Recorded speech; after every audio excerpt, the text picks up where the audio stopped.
예, 이 사건은 내란에 의한 반란 범죄 등의 형사 절차에 관한 특례법 제11조 3항에 따라서 기일의 전부가 속기 녹음된다는 점을 말씀드립니다.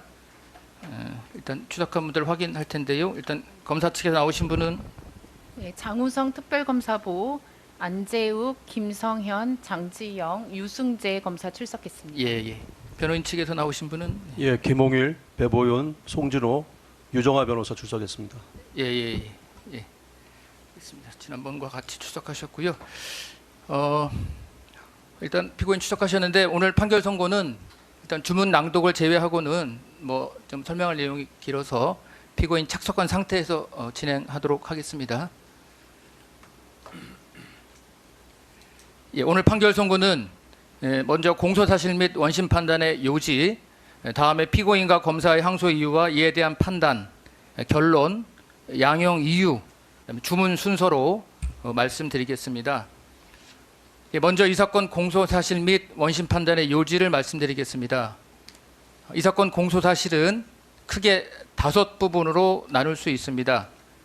자, 첫 번째는 국무위원 심의권 침해로 인한 직권남용 권리행사 방해로서 국무회의 소집 통지를 받았지만 국무회의에 참석하지 못한 2인의 국무위원 및 소집 통지를 받지 못한 7인의 국무위원의 국무회의 심의권을 침해하였다는 것입니다.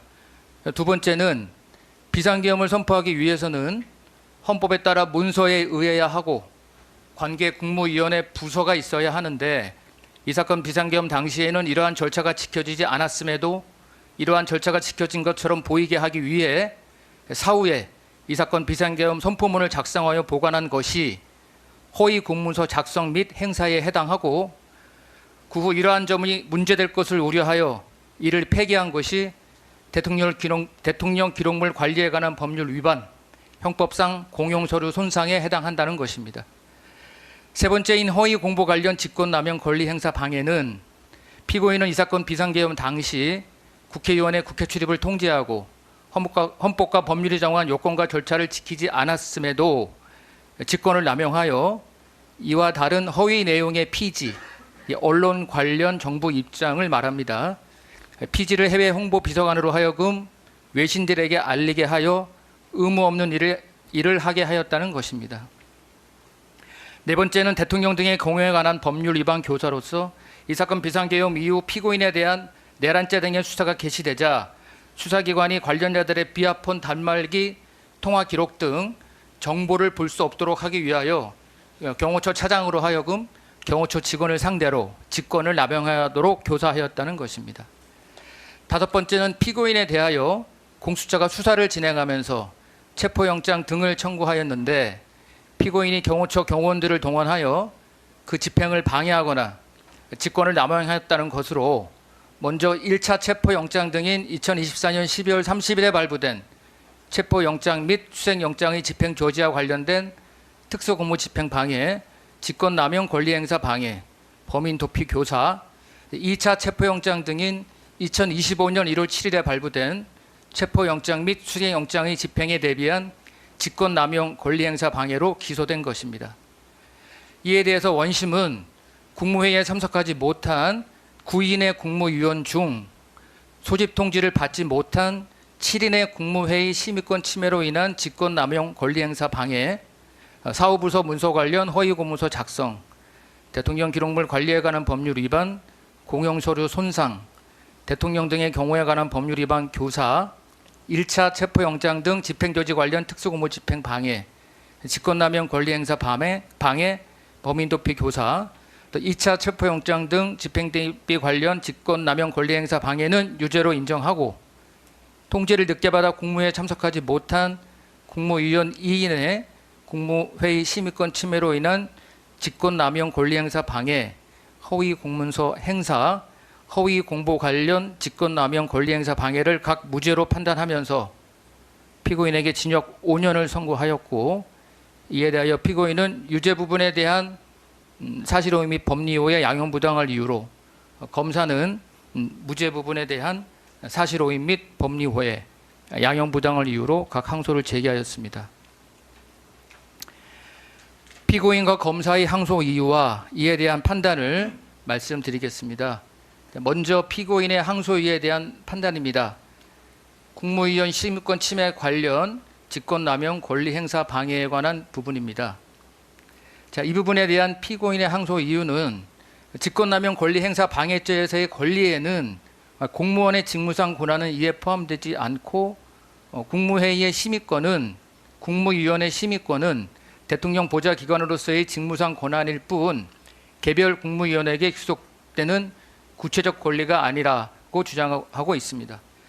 또한 대통령은 국무회의 소집 시기 및 방식에 대해 광범위한 재량권을 가지는데 긴급 상황에서는 그 재량이 더욱 폭넓게 인정되어야 하고 국가긴급권 행사인 비상계엄 선포와 관련한 소집 절차를 형사처벌 대상으로 삼는 것은 권력 분립의 원칙에 반한다고 주장합니다. 아울러 피고인은 국무회의 개최를 위한 정족수 확보를 위해 최대한 노력했을 뿐 특정 국무위원을 배제할 의도가 없었으므로 심의권 침해의 고의가 인정되지 않는다는 점도 주장하고 있습니다. 이에 대한 판단은 다음과 같습니다.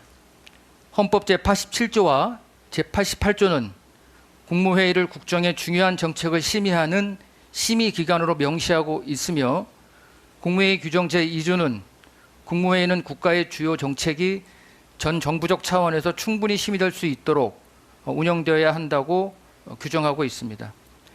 또한 관계 법령에 의하면 개별 국무위원 각자는 국무회의에 참석하여 의안을 제출하고 회의 소집을 요구할 수 있으며 국정에 관한 심의에 참여할 수 있도록 규정하고 있는데 이에 의하면 개별 국무위원들의 지위는 법령에 의해 보호되어야 할 구체적 이익에 해당하는 것으로 볼 수 있고 이를 단순히 대통령을 보좌하는 지위에서 파생한 것으로 볼 수 없습니다. 또한 대법원 판례에 의하면 공법상 권리인 경찰관의 수사 권한도 직권남용 권리행사 방해죄의 권리에 해당하므로 국무위원회 심의권도 마찬가지로 여기에 권리에 포함된다고 보아야 합니다. 그리고 모든 국무위원은 각자가 담당하는 국정의 각기 다른 분야에 관하여 대통령을 보좌하는 역할을 맡고 있는 것이므로 국무회의 의장인 대통령이 국무회의를 소집하고 주재하는 과정에서도 국무회의는 중요 정책의 전 정부적 차원에서 충분히 심의될 수 있도록 운영되어야 한다는 원칙은 준수되어야 합니다. 그럼에도 피고인은 7인의 국무위원을 소집 통지에서 완전히 배제하였는 바 이는 국무회의 소집 절차에 관한 피고인의 직권을 남용한 것으로 보아야 하고 이로 인하여 해당 국무위원들은 국무회의에 참석하여 심의할 수 있는 심의권을 침해받았다고 보아야 합니다. 한편 계엄 선포와 같은 국가 긴급권을 행사하는 경우에도 이와 같은 절차적 의무가 완화된다고 볼 수 없습니다.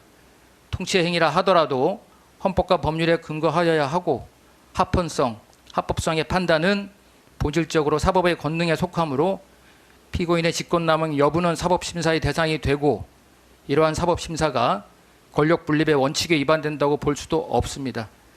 원심이 설치한 바와 같이 피고인이 대통령 비서실 수행실장에게 소집 대상 국무위원들을 특정하여 연락하도록 지시한 점 등의 정황을 종합하여 볼 때 피고인에게 소집 통지를 받지 못한 국무위원들의 침의권을 침해한다는 고의도 인정됩니다.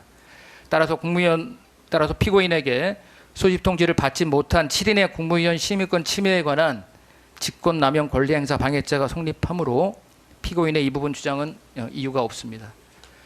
다음으로 허위 공문서 작성의 점에 대해서 살펴봅니다.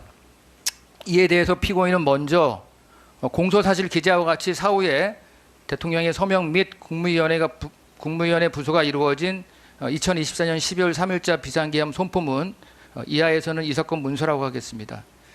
선포문은 작성 권한이 없는 대통령실 부속 실장이 내부 보관 목적으로 작성한 것으로 초안에 불과하기 때문에 공문서에 해당하지 않는다고 주장합니다.